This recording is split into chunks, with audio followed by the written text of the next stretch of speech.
are a big, big concern for students, and they just keep going up and up.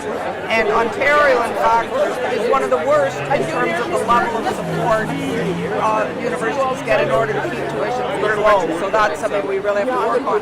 But the NDP has a very specific proposal on this. We think that the federal government should be involved. We think that federal money going to the provinces for post-secondary education should include a special package earmarked for reducing student tuition fees. Universities, colleges, post-secondary education, that is a public good. It's not just a trivial thing. It's something that matters. So it's absolutely important that universities and colleges be accessible.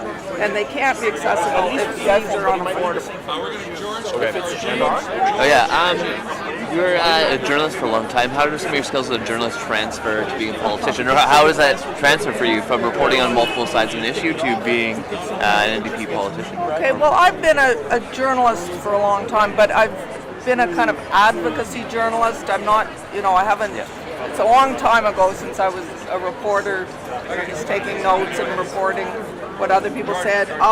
As an advocacy journalist, I've taken positions. I've been a columnist, I've been an author, and so, in fact, I've been advocating the same kind of positions that I'm now advocating as a politician. So in that sense, it's a kind of simple and logical next step.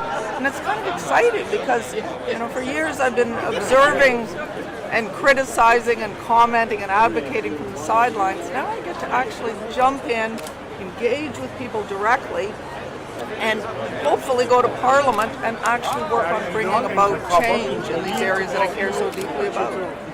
Yeah. If I'm a student on November 25th, and I guess what would you say to them? To who? A student on November 25th, because there's Ryerson's downtown and universities in this area. So, what would you say to them? There's so many issues that affect students. I mean, in addition to the very serious problem of rising tuition fees, the whole problem of precarious employment,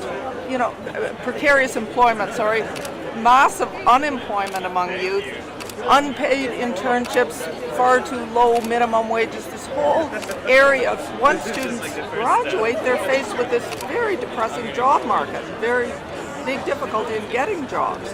So that's something I would say the NDP has been very concerned about addressing. And for instance, we argue that, like the way the Conservative and Liberal governments before the Conservative government have been dramatically reducing corporate tax cuts, and they argue that this is a way to create jobs. It hasn't worked. We have massive unemployment. We have, and among students, among young people, it's double the national average. The NDP argues instead, if we're going to give corporations any kind of tax breaks, it's got to be linked to job creation. Okay? So, with measures like that, also strengthening employment insurance, getting rid of the temporary foreign worker program or abolishing the worst aspects of it.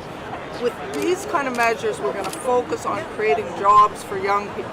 So I would argue both student tuition fees got to come down. We've got to create more jobs in this country for young people. Those are the issues that I think particularly affect young people and that they would be thinking about November 25th. Thank you. Thank you. Okay, very nice to meet you. Thank you.